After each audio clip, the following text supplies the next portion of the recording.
Hai selamat pagi, selamat siang, selamat sore, selamat malam, selamat datang kembali di channel Kawan Review. Seperti biasa kalau kalian sudah melihat video ini berarti sudah ada ulasan film atau mungkin serial yang udah kalian tonton atau mungkin belum kawan-kawan tonton dan aku rekomendasikan. Akhirnya final trailer Eternals resmi dirilis, beberapa scene penting dan penampakan yang agak tidak mengejutkan, tapi justru kemunculan mereka untuk pertama kalinya membuka peluang buat Eternals jadi salah satu film superhero yang perlu diantisipasi dari Marvel setelah kemarin Avengers. Nah, dari trailer berdurasi kurang dari 3 menit ini menampilkan cukup banyak easter eggs tentang peran Eternals dan yang paling menarik perhatian tentang momen snap yang dilakukan Tony Stark di event Endgame. Ternyata membuka energi yang memancing sesuatu yang justru jauh lebih besar, jauh lebih membahayakan dari Thanos yang bahkan sampai memakan banyak korban, dua diantaranya Tony Stark dan Natasha Romanoff. Kalau Captain America ya nggak masuk hitungan, karena emang masih hidup tuh doi, cuma balik ke waktu asalnya. Oke, selamat datang di channel Kawan Review, ini dia Spotlight Eternals Final Trailer.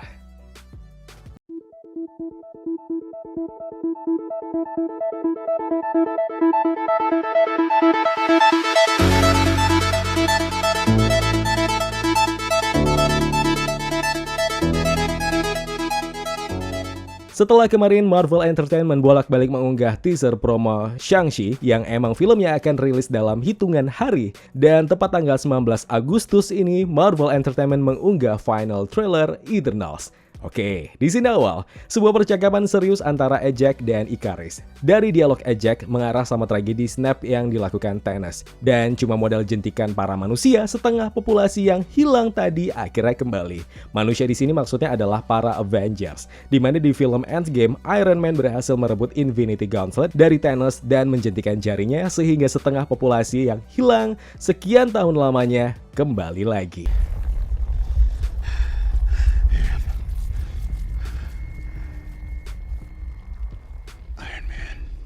Tapi ya sayangnya, kejadian itu justru tidak 100% memulihkan dan menjauhkan dunia dari ancaman lainnya. Ejak menegaskan kalau hal itu justru memicu munculnya hal yang jauh lebih besar dari sebatas invasi Thanos kemarin. Jentikan yang dilakukan Iron Man ternyata meninggalkan energi yang cukup besar untuk membangkitkan sesuatu. Sesuatu di sini yang dimaksud mungkin Davian, ras yang berbeda dari Eternals meski diciptakan oleh Celestials juga. Dan dipastikan Davian jadi villain di film Eternals.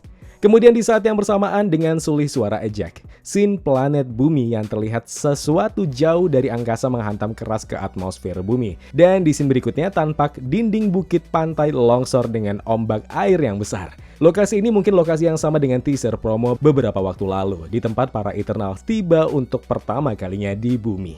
Yuk kita beralih ke scene berikutnya. Ikaris bertanya ke Ejak, berapa lama waktu kita? Ejak menjawab, 7 hari. Apa maksud dari percakapan ini? Kayaknya ini ada hubungannya dengan berpencarnya para Eternals sejak ribuan tahun lalu tiba di bumi. Mulai beradaptasi dengan bumi dan berbaur selayaknya manusia pada umumnya. Dan 7 hari adalah waktu untuk mengumpulkan mereka semua. Untuk menyatukan lagi kekuatan agar bisa melawan Davian yang besar jadi masalah mematikan yang baru buat planet yang baru saja pulih itu. Next, setelah logo Marvel Studios dengan khas Eternals Neon Yellow, scene berikutnya tampak sebuah ruangan dipenuhi para Eternals, dan di tengah-tengah ada sebuah patung Celestials. Entahkah itu patung buatan atau Celestial yang dibekukan? I have no idea, karena ukurannya terlalu kecil untuk ukuran asli Celestials yang mencapai 7.500-an meter. Oke, itu sebut saja patung lah. Dan diperhatikan lagi kayaknya itu patung Aeson the Sorcerer. Looks-nya agak berbeda dari yang di komik atau yang muncul di trailer ini. Cuma kalau diperhatikan lagi, kepala patung Celestials itu memiliki 6 mata yang sama dengan Aeson the Sorcerer dan sama-sama berwarna merah. Oke, koreksi aja kalau aku salah. Masih di sini nih ya, tampak sebuah cahaya kecil yang kayaknya keluar dari patung Celestials tersebut. Dan cahaya atau Yellow Orb tersebut masuk ke tubuh Ejak. Dan masih belum diketahui itu sebenarnya apa, apakah sumber tenaga Eternals atau mungkin vaksin COVID kali. Jadi Ejeknya Eternals ngumpul di ruangan gitu, terus diimunisasi dulu sebelum tiba di bumi. Biar sehat, biar kuat.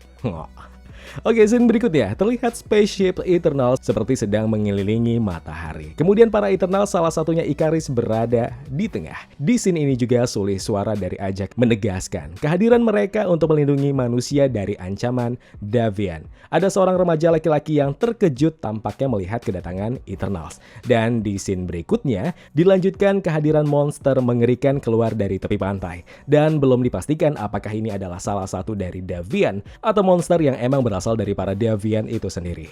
Mengingat looks-nya berbeda dengan yang ada di komik. Cuma, monster mengerikan ini adalah monster yang sama di teaser promo Eternals beberapa waktu lalu di saat Eternals sedang melawannya di dalam hutan. Oke, kemudian tampak Ikaris bak Superman mengeluarkan sinar laser dari matanya untuk melawan monster tersebut. Dan scene pun berganti di sebuah tempat wash bar atau tempat laundry gitulah. Di sana ada Cersei dan Dan Whitman. Dialog serius ini menjawab pertanyaan kita selama ini. Terjawab sudah. Alasan kenapa Eternals tidak ikut melawan Thanos, perang atau hal yang mengerikan yang udah terjadi selama ini. Sulih suara Cersei dengan jawabannya bahwa Eternals diminta untuk tidak mencampuri konflik manusia, kecuali itu ada hubungannya dengan Davian. Dan di sini terlihat bagaimana Babylonia porak-poranda dan dari sudut tempat di kejauhan terlihat seorang pria yang sekilas kalau diperhatikan dari bagian belakang tubuhnya itu adalah Drac. Dan masih di dialog atau sulih suara Cersei dan Dan Whitman. Terlihat jelas Ajak dan Phastos yang belum jelas sedang menangisi apa. Dilanjutkan scene Cersei dengan background sulih suara pertanyaan dari Whitman tentang siapa yang meminta para Eternals untuk tidak mencampuri konflik manusia. Dan di saat itu juga wujud close up Celestials Aeson the Searcher muncul. Scene beralih di mana Ikaris mengatakan kita harus mencari lainnya. Seperti yang tadi kusampaikan, ini ada hubungannya dengan berpencarnya para Eternals sejak tiba ribuan tahun lalu di bumi dan mulai berbaur dengan peradaban manusia. Scene berlanjut ke Drac yang berada di tengah hutan, kemudian Sprite, salah satu Eternals yang mencuri perhatianku. Karena dalam komik, Sprite sebenarnya seumuran dengan Eternals lainnya. Hanya saja dia emang diciptakan dengan tubuh anak kecil. Kemudian tampak Tina dan Gilgamesh seperti sedang latihan bela diri dan dilanjutkan kemunculan Ikaris, Cersei, Kingo, dan Sprite yang sepertinya ini kali kesekiannya mereka bertemu lagi setelah berabad-abad lamanya berpisah. Next, tampak meletus gunung berapi yang sekali lagi ini ada kaitannya dengan Atlantis, di mana tragedi kiamat itu disambung oleh dialog Sprite yang mengatakan untuk melihat lebih dekat kiamat yang terjadi. Maksudnya di sini, hal-hal seperti ini tidak ada hubungannya dengan mereka atau bahkan Davian. Ibarat sebuah takdir yang emang nggak bisa mereka ubah. Atau meskipun bisa diubah, tapi mereka tahu aturannya untuk para Eternals, jadi setidaknya meski mereka tidak bisa berbuat apa-apa, paling enggak Eternals bisa melihat tragedi kiamat itu dari dekat. Dan mereka jadi saksi sejarah berlangsung. Kemudian di scene berikutnya, terlihat di sebuah ruangan ada Kingo, Phastos, Drac, dan juga Makari. Yang kayaknya ini adalah ruangan atau sejenis library yang dipakai Makari untuk mempelajari sejarah dan tentunya peradaban manusia kuno dan modern.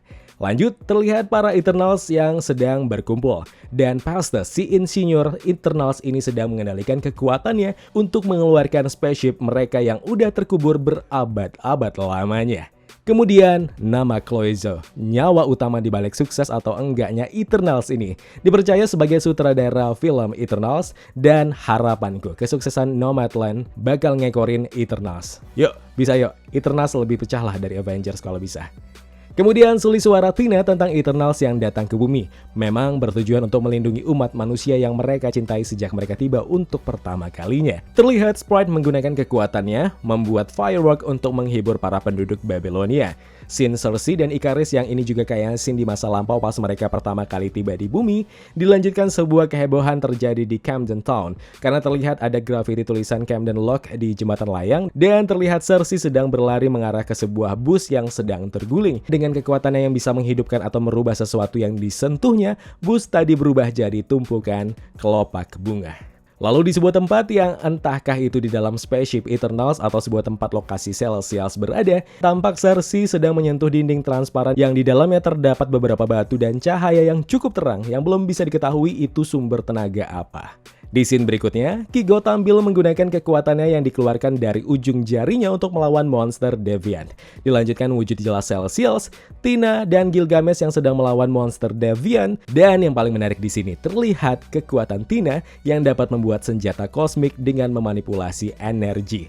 Lalu ada Makari, anggota Eternals dengan kekuatan super speed-nya, dan dilanjutkan Ikaris yang terlihat tidak bisa mengontrol kekuatannya.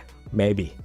Dan scene yang menggemparkan, penampilan pertama Crow, Leader of Deviant. Di mana di komik udah pernah diceritakan kalau Tina menjalin hubungan rahasia dengan Crow selama ribuan tahun. Apakah akan ada perombakan cerita atau memang based on comics? Kita lihat aja nanti. Dilanjutkan scene Ikaris, Superman from Marvel, yang sedang melawan monster Deviant. Dan yang terakhir, scene sponsor, ketika Ikaris menghancurkan sebuah meja di hadapan Phastos dan Sersi, yang dikiranya itu terbuat dari vibranium, sementara Phastos dengan terbodohnya menjawab, itu adalah meja koleksi musim gugur dari IKEA. Alam Sutra. Fall collection, IKEA.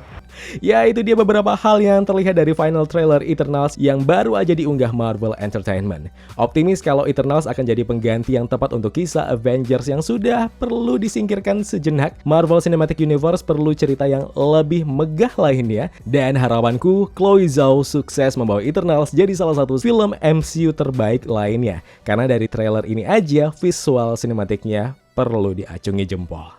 Ya kawan, terima kasih telah menonton video Spotlight ini. Jangan lupa klik tombol like ya kalau kalian suka, klik tombol dislike kalau tidak suka. Klik juga tombol subscribe dan bell notifikasinya, biar gak ketinggalan review-review film terupdate lainnya. Kalau gitu aku Zain pamit undur diri, terima kasih, jaga kesehatan, tetap negatif, dan jangan lupa jaga jarak.